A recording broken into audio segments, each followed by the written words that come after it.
The Bible is a living word that reads us as we read it. It's a person, a voice that proves that time is not linear, as one sentence can confirm the past, guide the present, and declare the future. You are here. I am here. He is here. We are here. Right now, in the tomorrow of yesterday and in the yesterday of tomorrow. I thank you for joining today. So we're back. Thank you so much for joining once again. In our last episode, we talked about a lot. I highly recommend that you go back and listen to the Knocked Upside the Head episode if you have not already listened to it. It's a lot of information to recap, but I'll give you a general summary. We talked about how David was very courageous and had victory over a 9.5 foot tall giant, Goliath of Gath. We talked about some parallels even between a prophecy that was released in Genesis chapter 3 when the Lord cursed the serpent, and how the unfolding of David's victory over Goliath very much pointed to that prophecy, while at the same time pointing to a greater act of victory in the coming of Jesus Christ, the Messiah.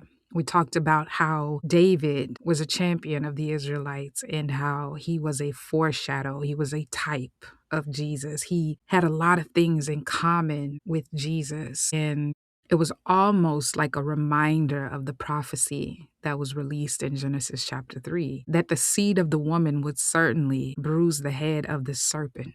So David, dressed in the testimony of how God has shown up for him before, defeated Goliath of Gath, which was shocking because 40 days and 40 nights, this giant taunted the people of Israel, and they were terrified of him.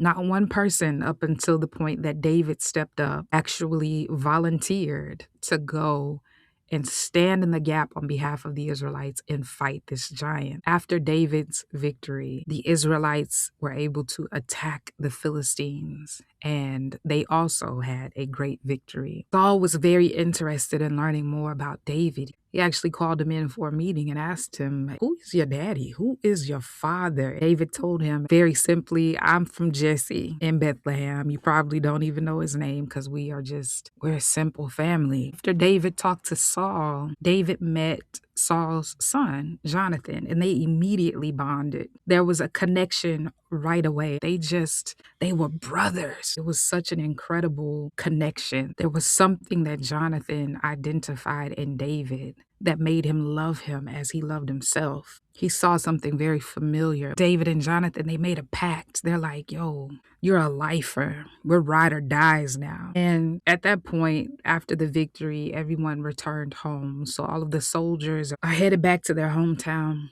The streets are buzzing with news about this great victory. People are celebrating. They're so excited to have a victory against the Philistines. And as all of the soldiers and the king are on their way there, there's this nice procession as they're entering the town. The people in the streets are singing. These women wrote a song and they're singing their song, and they're like, "Saul has killed his 1,000." And Saul's waving, chest puffed out, chin up. He's like, "Yes, shalom, shalom." Yes, just grinning from cheek to cheek. And he's so excited about the praise that they're giving him. "Yes, I did. Yes, under my leadership." Yeah.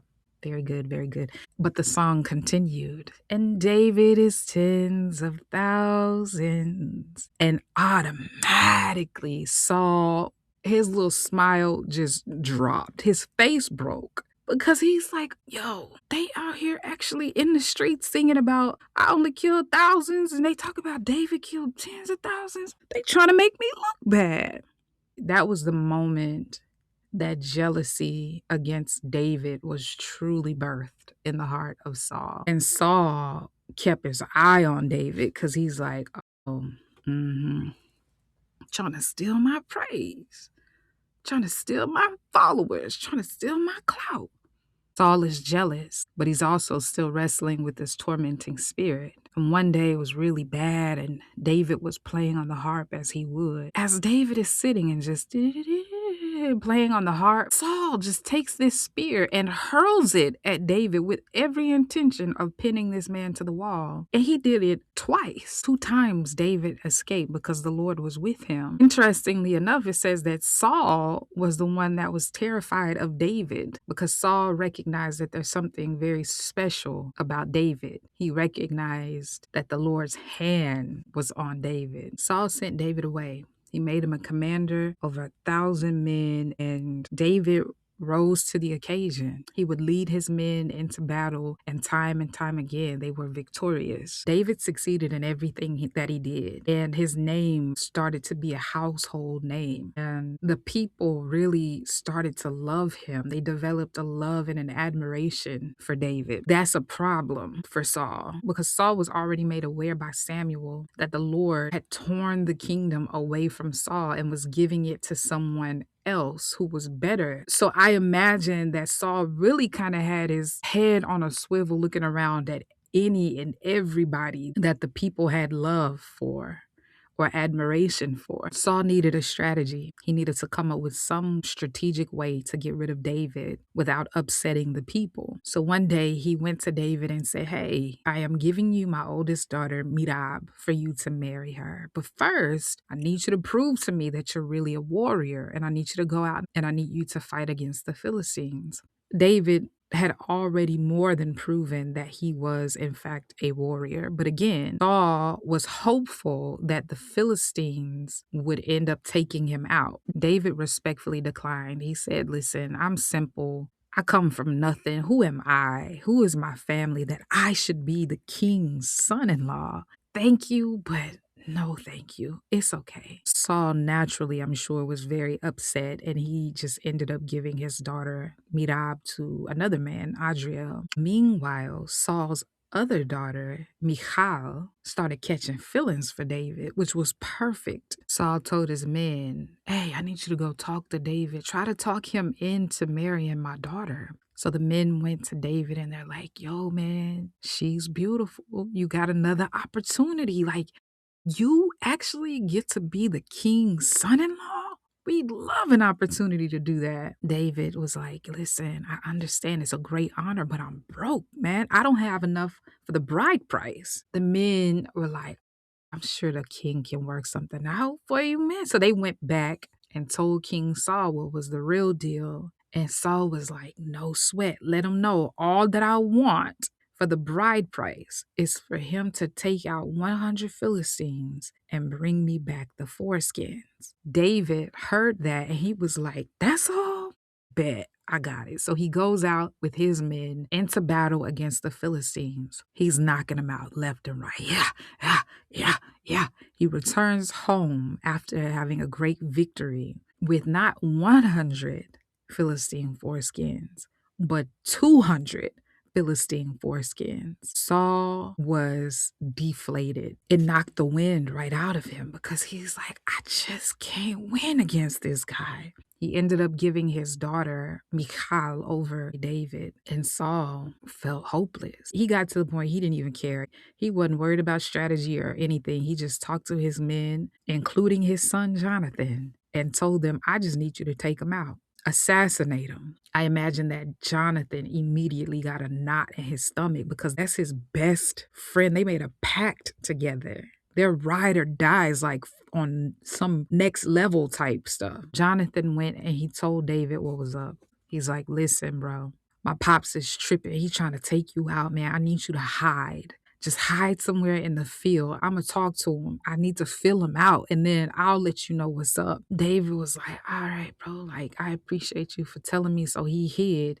And Jonathan had a conversation with Saul, man to man. He's like, "Pops, that's not a good idea. Don't forget what this man did. David risked his life so that we could win against the Philistines. He's the only one who was willing to go up against that giant, and he did it and won. You really don't want to make this move, Pops." Saul listened to Jonathan, and there was a shift in his heart. He's like, "All right, I'll chill out on that. I won't take him out." Jonathan was excited about it. He went and told David, he's like, "It's cool. Everything's settled. I talked him down. You're good. You can come back to the court." So David went back, and then he ended up leading his men into another attack and victory against the Philistines. And then there was like a rerun all over again. That tormenting spirit was bothering Saul, and David, very, very loyal, was right there playing the harp in the spirit of the Lord. Saul is just looking at him like, how can you be so peaceful? How can you be so victorious? You got everything.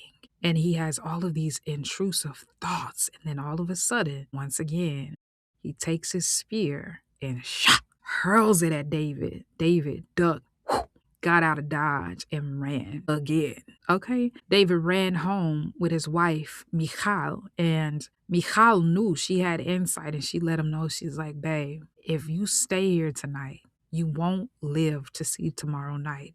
They're coming for you in the morning. You gotta get out of here. Michal lowered David out of the window so that he could escape. And then she grabbed an idol that, for whatever reason, was very readily available for her. She dressed the idol up and put it in the bed as though it was David. So the next morning, when Saul's men arrived at the house looking for David, Michal was like, oh, today's not a good day. He's not feeling well. The men went back and told Saul, oh man, he was sick. So we didn't want to bother him. I was looking at them like, you useless nincompoops. I don't need him to feel well for what I'm going to do. Go back and get him. I don't care if you have to lift his entire bed and bring it with him. Just bring him here. So the men went back. When they discovered that it wasn't David, it was actually an idol with a cushion and some goat's hair that she put at the head to really make it look like this was David. Saul was upset at Michal, and he's like, oh, you too?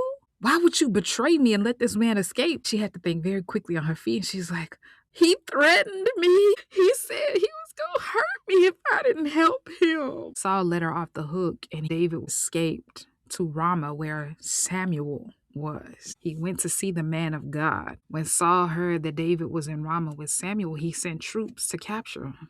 When the troops saw that Samuel was leading a group of prophets, the Spirit of the Lord came upon them, and they began to prophesy too. Saul heard what happened, and he sent more troops, and the same thing happened. And then again, a third time. Every time that these troops went, the Spirit of the Lord came upon them, and they also began to prophesy. At this point, Saul is like, man, if you want something done right, you just got to do it yourself. So Saul went himself. Before he could even make it to Samuel all the way, the same thing happened to him, and the Spirit came upon him, and he began to prophesy.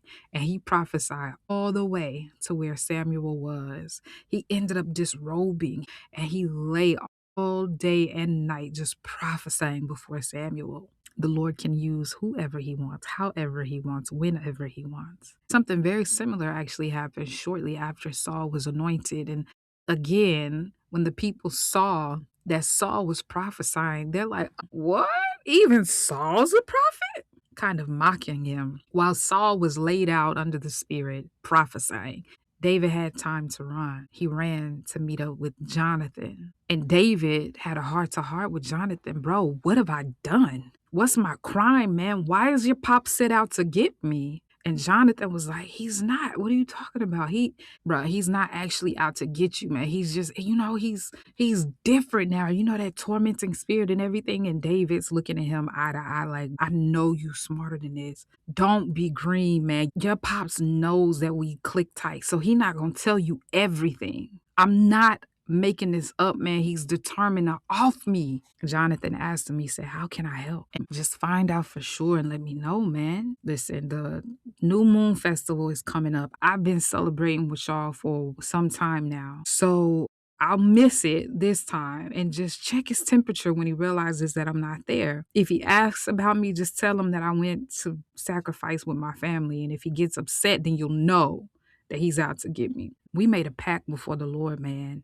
You know what's up. If you're scheming to get me, just take me out yourself. Jonathan's like, bro, I would never. Are you serious? I would never do anything like that. I'm going to talk to my dad. I'm going to see what's going on. And if he's out to get you, I swear I'll warn you. Jonathan blessed David. He said, may the Lord be with you as he used to be with my pops. And may you treat me with the faithful love of the Lord all my days. But if I die, bro, treat my family with this faithful love. Don't let our friendship die with me. They reaffirmed their vow of friendship. They hugged it out. Jonathan promised to fill Saul out and tell David what was going on. Because again, Jonathan loved David as he loved himself. When they first met, one thing that Jonathan did when they made a pact, Jonathan took off his robe, he took off his tunic, he took off his sword and belt, and he gifted them to David. That was a big move. He wasn't just disrobing. What he was doing was surrendering kingship to him. Jonathan was the crown prince, but he recognized and identified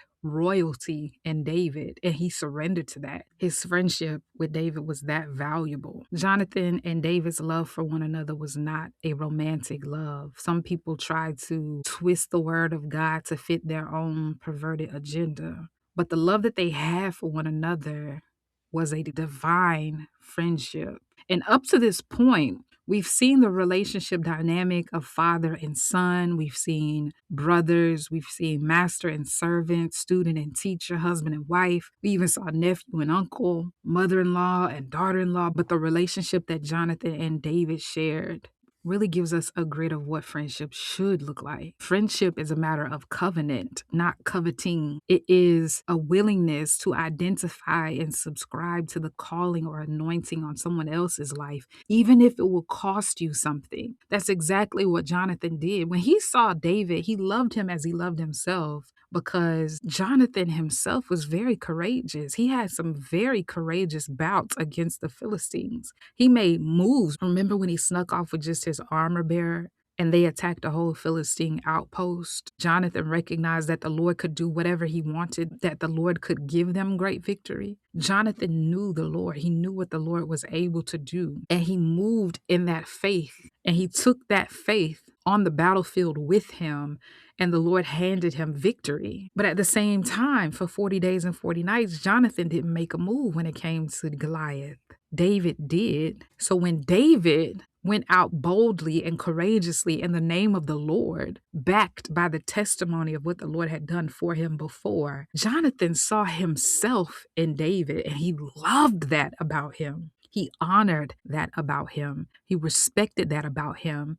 And he subscribed to the purpose and the calling that was on David's life. That is what friendship looks like. Their friendship also was a safe place for each of them. David ran and he went to Jonathan. His friend was like a refuge. And their friendship was more than just matching outfits on an Instagram post. It was legacy for them. Part of their pact or their covenant agreement was, if something happens to me, take care of my family. May our friendship outlive our lives. That's beautiful. Their friendship was passed on like an inheritance. And they also demonstrated the fact that friendship in this way, this godly kingdom friendship, defends one another's honor. Jonathan was not willing to just sit back and let his dad even plot against his friend, and he risked his own safety to defend the honor of his friend. Let the friendship that Jonathan and David have be a benchmark or a rubric for you. Let this become your friendship goals. It's cool to have people in your corner who have things in common with you, and somebody who is easy to talk about your love interest with, or who will pray for you from time to time. It's nice to have those people. At the same time, let's elevate our expectation, not only in what we're looking for from friends, but also in how we show up as friends. Are you someone who's able to recognize, identify, and subscribe to the God-given calling on your friend's life? Are you someone who's willing to defend their honor no matter the cost? Are you someone who is a safe place or a place of refuge for the people who call you friends? And are you building a legacy in your friendship? Is it something that you will be able to pass on for generations to come? Those are things you really want to think about and consider. And I pray that for you. I pray it for myself because it can be done. And we see later on in the New Testament how the Lord speaks about friendship. And we'll get into that in a future episode, Lord willing. But I just wanted to introduce the relationship between Jonathan and David and their incredible friendship. We will definitely see more of how their friendship unfolds in future episodes if the Lord blesses me to record another one. Thank you so much for your support. Thank you for tuning in. Please like, share, subscribe, leave a comment if you'd like. I'd love to hear from you. And until we meet again, bye for now.